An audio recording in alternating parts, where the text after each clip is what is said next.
Hey gamers, today I'm going to look at Bruges and the expansion City on the Zwin and the mini expansion dealing with pets. So let's check it out.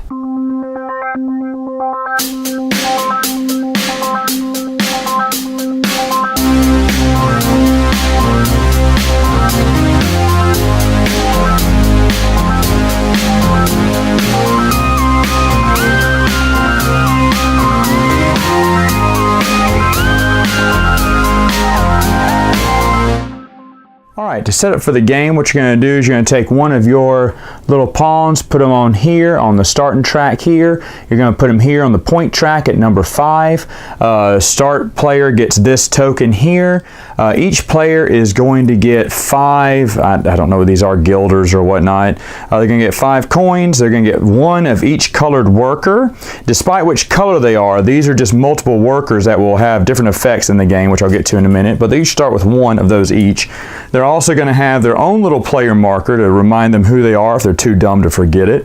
And they're going to have these little markers here, which will be bonus points during the game if they can make these achievements, being first in any one of these, which I'll get to in a sec as well. Also, you're going to have 2 stacks of cards over there to draw from. They come in these little cardboard, little fold-up containers there. If you don't have these, if this doesn't come with your version of the game, you can just get some card holders there. That's very important that you can't see what's behind the card that's on top. Also, you have these little monument markers you'll place right here. They have points on them. They're victory points of the game. There is a track around here. Once someone passes around, you'll give them one of these to show they passed it once. If they wrap around it twice, they just flip it over. It's just to keep count tally of their score, and there's plenty for each player. So what you're going to do is, how the game starts is you're going to roll all of these little wooden die here, and you're going to just roll them like this, and then you're going to set them up in the order from descending smallest to biggest number. Now, all of these mean something here. If you are to roll a 1 or a 2, what you're going to do is you're going to add up all the 1s and 2s. So let's say this one was a 2 here. Well, let's just say it was a 1 right now. If it's a 1 at the start of the round, anyone who wants to pay 1 coin can move up 1 on the track, because that's all there are, is just the number 1. However, if blue was a 2, then they would actually have to pay 3 coins. This is a number 3 coin, because there's 1, 2, 3 to move up to the next track. And as you see in the game, the further up the track you go, the more victory points you'll get at the end of the game. Now, let me move this back to a 3 here. So if it's a 3 or a 4, nothing happens. Nothing happens. In the base game, nothing happens on a 3 or 4. However, it's a 5 or a 6, you're going to get some bad things happen to you. You're going to get these tokens. And the token corresponds with the color. So there's brown, and I had to pick up a red, and then I had to pick up a purple. Now, each player is going to get one of these. And on their own, they're not bad, but if you get 3 of them, they will make what's a little bit of a pie here. And if that ever happens, then that means bad things are going to happen. I'll get to what those bad things are in a moment. But first off, on your turn, what you're going to be doing is you're going to be drafting up to 5 cards, and each player is going to do this. And by doing that, they're going to look at the top 2 stacks, and they're going to decide one at a time which color they want.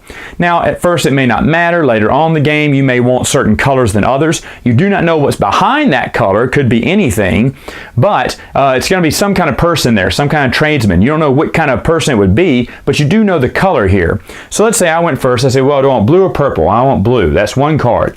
Let me get a red here. Let me get a purple here. Let me get a yellow there, and let me get a brown there, okay? So I picked 5 cards just like that. Now each player is going to do that, drafting their cards, and then they're going to get to look at their cards here, and cards have different characters on them, and they have all the same emblems here, just as different colors. I'll get to what that means in a moment. But what you're going to do is 1 action per turn. 1 action is playing one of these cards or discarding one of these cards for one of the side actions on the card. Each player is going to have 4 rounds where they're going to go through one at a time and just get rid of their cards. They should have 1 left in their hand by the end of the round. Now, what do these cards mean? Well, like I said, it doesn't matter what color they are. The symbols to the side are all the same. Let me explain. So let's say that I have this purple card here. If I wanted to discard this card, I could get 2 purple workers. Now, purple workers come in handy later on in the game. I'll explain why. Actually, any different colored of workers can come in handy in the game depending on what kind of game you're playing.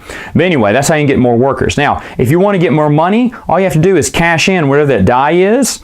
And so for this one, I would cash in and get whatever the pip number is, the value on the purple die, I would get that many coins. So if it's a purple, ooh, that's really good. I'm getting 6 coins. However, if I was to cash in my yellow, that probably wouldn't be as good because I'm only getting 1 coin from that. But anyway, that'd be if I cash in that yellow. So purple would probably be a good one to cash in for extra money.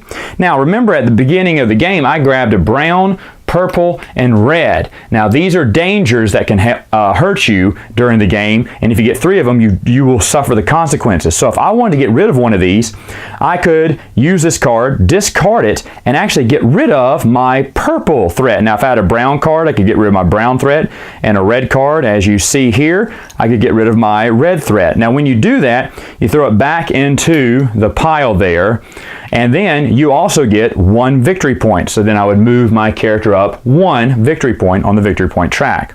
Now other actions you could do is build a canal. As you see, they all have these little blue pieces there, and so these blue pieces on the board is where you can build a canal. Now as you see, each player has a little starting medallion on here, and they can just place it on the board wherever they want, and they have to start building their canals. There's 2 areas, 2 ways to go on canals they need to build in the game. And how they build those canals, let's say I'm yellow player, I have to build either a brown or a blue first. So I couldn't play this purple one and build this one like in the middle here or over there. I have to build out, starting with the first one closest to my medallion and then moving out this way.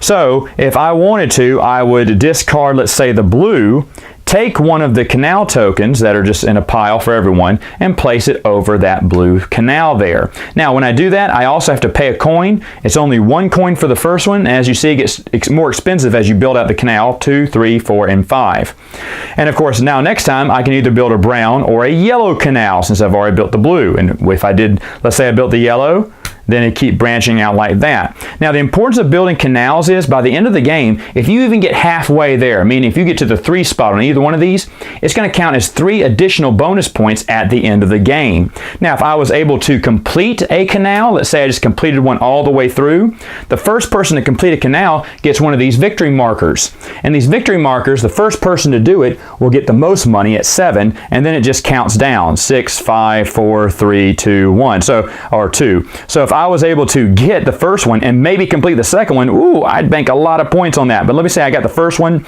Let's say red player completed one, green player completed one, then I completed the next one. Well, I got a 7 and a 4. So that's kind of how it would work. First come, first serve to get those victory points when building your canals. Now, the next action, and this is any card again, they can build a house. Now, when you build a house, all you have to do is flip it back over and place it in your area. Now, as you see, houses are worth 1 point at the end of the game if they're left standing at the end of the game. And you need houses so you can put some of these lovely people to come live in those houses. And it's only 1 person per house. And how you do that is you look at the card, and let's say after I played this one, that'd be my 1 turn for that round. And the next round, I wanted to have this guy, the mathematician, come live with me. Well, what I have to do is, first off, I had to pay 3 coins and then bring him into this house, and the colors do not have to match. This doesn't match. A house is a house no matter what. And then I can take the action. Now, actions can be different here. You could have, if you have this little arrow here, that means it's a one-time action. It says immediately draw 4 cards and then discard 4 cards. So I can kind of shuffle through my deck, maybe get some better cards here if I used him. You also have people who, well, none of these have them, but some of them have the infinity sign on them, which means they are going to be infinity throughout the game. And as you see, a lot of these, you have to put these little workers, these colored workers on here. So that's why these colored workers will come in handy. So these are free actions you can have during the game. For instance, if I play a card as a free action, if I have maybe a blue worker, I can place this blue worker here and get this one. It says each other player must take 1 flood token. Ooh, that'd be bad for the other players, and they would not like me putting a piece there. These are extra actions you can do at no cost. So on top of taking your 4 regular actions with these, any workers that you want to place, those are just bonus actions you can do during your turn. So you can really hurt other players by, and they have you do different things. For every sculptor, I guess, for each craftsman I get 1 victory point. So if I have a lot of craftsmen, which I don't have any here, but if I had any of those with the hammer symbol, I get 1 point. This guy can give me money, okay, for each shield protector I have in my city. So as you can see, this is ways to make money, get victory points, and screw other players during the game. Now what you're going to do, after you get down to 1 card, you're just going to go back over again. You're going to re-roll these die again. The next player will re-roll. You'll pass that first player token, and then everyone's going to be drafting those cards again. And then let me talk to you about some of these other little tokens. I told you you had these little tokens here. Now, these little tokens at the end of each round, meaning everyone has played 1 card, if you are leading in canals, like no one else is tied with you, I was the only one with 2 canals, everyone else has 1, well then I'd be able to flip this tile over and I get 4 victory points at the end of the game because I am leading in canals. Now, if I ever lost that lead, I don't lose those victory points, just someone else would be able to turn over there. So for instance, let's say Red later on beat me, and Red had 3 canals over my 2, and no one else had any canals that round, and they were leading that 1 round, then they could flip over theirs. So it's basically whoever's in first place at that time after the end of the round gets to flip over this token. And if they lose that first place, it doesn't matter, they still keep these tokens. The other 2 tokens are if you're the furthest along this track here after 1 round, then you can flip over this token for another 4 points. And if you have the most villagers like that living in houses, then you can flip over this one and get 4 points for that round. So just extra ways to get points at the end of the game. Now let me talk about all of the bad little things that can happen to you and what happens if you get 3 of these terrible, terrible things. The first one, let me talk about it, flood. If you have 3 of these, it floods your city and all of your workers are thrown away. So if you had any workers in your possession, but you had 3 blue, you take the blue, throw them all 3 blue, throw them back in the discard pile, and take all your workers and throw them in the discard pile too. That would suck. If you have the rat, if you have 3 rats, it's a plague, and 1 of your people living in one of these houses will die. Meaning, if I had this guy living in there and I really liked him, oh well, he was the only one there, and I had a plague break out, then I would have to discard him from my town, which would again be bad. All of these are bad, by the way.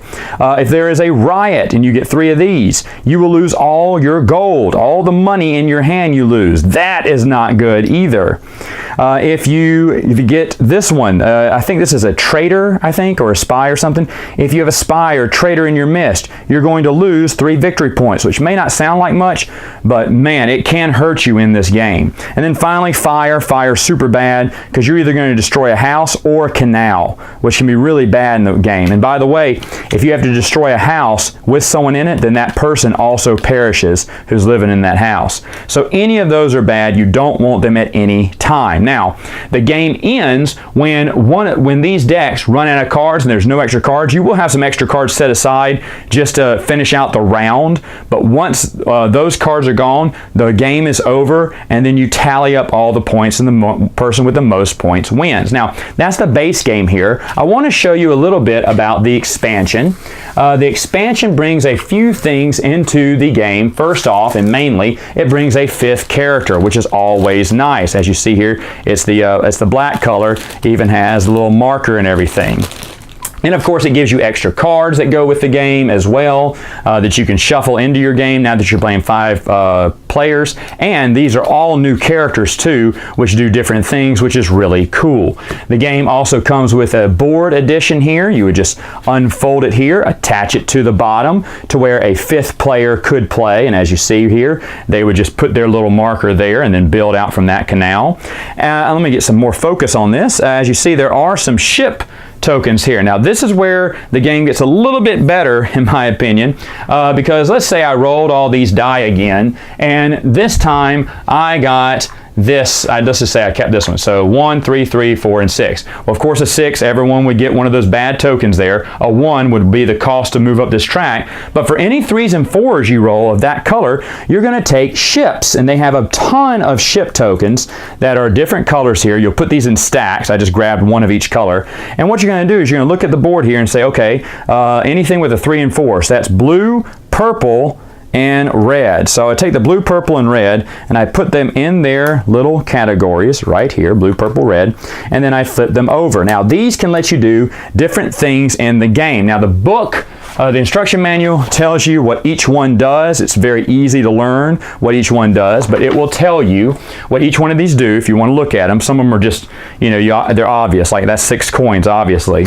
But anyway, so once you build a canal, and it doesn't have to match the color of these boats, you can pay one worker of that color. So for instance, if I want to take advantage of that, well, let's just say that blue one. If I had a blue worker, I could discard a blue worker and take the advantage to get this boat and get 6 coins. Now the boat stays there throughout the game, throughout that round, until we re-roll. And any new 3 and 4s, these boats will get discarded. You'll grab more from the deck, and like I said, they have tons of different boats for you to choose from with basically the same emblems on them, but you don't know what you're getting each round. And it's just something different, something they added to the game to make it a little bit more special. Now, another thing that they added to the game is this marketplace. And what you do is you shuffle this stack, put it over the side, and every round you're going to flip over one of these market cards. Now, these market cards are going to give you a bonus action or bonus, plus something extra if you do the action. So for this one, it's like recruit 1 person, and then you'll get to do all this. Now, if you notice, these have these little scrolls here. They either say 5 or they can say 6. There's some that are 6. And what that means is that's how many actions you can take. That's how many of these bonuses there are available. What you're going to do is you're going to grab some scrolls that they give you in the game, put them on the card, and then every time someone activates or uses that action, they're going to take one of the scrolls. Now, when the last scroll is taken, no one may take that action for the rest of the round, and you have to wait till the next card comes up to see what bonus actions available. So that's really cool too, because it makes you do actions that maybe you probably would wait on, but you really want to do that special bonus action that comes with it, so you may want to do it right then and there. So the market is really cool. That's another addition to the game. Now, there is a mini expansion to the game. Basically, I don't really know the name of it, but it has to deal with pets. Each player is going to get an extra counter here for who has the most pets. If they do it one time at one round, they'd flip it over, of course, and get another 4 bonus points. But that's not all it comes with. It comes with these pet cards. Yes, with pet cards, as you can see, you can do the same actions that you would on a human's card, but of course, these are pets. You have to pay them to live in their home, and they will count as bonus points at the end of the game, just like humans will. You can put a pet with 1 human in 1 building, or you can put a pet in the house all by himself. You can also flip these over, and as you see, they have a different design on them to show them they're part of the mini expansion, but basically just a bunch of feet print, animal prints there, along with it looks like an animal house everyone's living in. Now, humans can live in this house too. This is just regular house. They just made it look different, I guess. You can pull it out of the deck if you don't want to play it. But you'd shuffle these inside the deck, and this is where you can get pets. Of course, pets, again, count for money. They do die in fires if they're in there with their human master or the building burns down, so they can die in a fire and everything. But basically, that's all they are. Just a little something extra for the game. That's just the mini expansion. And that is the game. Final thoughts. What do I think about the game? Wow. I just got introduced to Stefan Feld not too long ago with the game Amerigo, which I reviewed earlier on my channel. And so after doing that, I said, well, what other games are good? Well, a lot of his games honestly do not interest me. But then I looked at this one, I was like, okay, I'll try it out. And to be honest, this is a phenomenal game. It is unbelievable how good this is. I remember we were all sitting there playing it and we were going, this is really fun. And my friends who didn't even know it was the same designer were actually telling me as we were playing this game, they said, hey Matt, after this, can we play that Amerigo game? And I was like, yeah, this is the same designer. They're like, oh, no wonder. So in a way, we're all slowly becoming Stefan Feld fans. Maybe I need to give some of his other stuff, which I keep passing by, give it a chance. But man, oh man, this is a fantastic game. Now, can I recommend it? No, it's out of print. This one's going for anywhere between 60, 80 bucks, I think. At the time of this video, this one's going for over 100. Let's just say they're both in print. Yes, definitely. Do you need the expansion? No, you don't. I'm glad I got it because I did pay some shiny pennies for this. But I do love this because a 5th player is always good for me. Plus, I love the boats. Plus, I love the marketplace. The mini expansion is for sale online. I think it's like $7. I think it's over in Germany. But if you want to get it, you can. It's either or. We've played with it. It's fine. It's fine. In such a big deck, the pets don't come come out as much. But when you get one, you definitely want one because you'll get 4 extra bonus points. So yeah, maybe go ahead and get it too. But man, what a phenomenal game. Right now, this is Stefan Feld's best game of Bruges. Love it, love it, love it to death. All right, gamers, that's all the time I have for now. Until next time, you know what to do. Game on!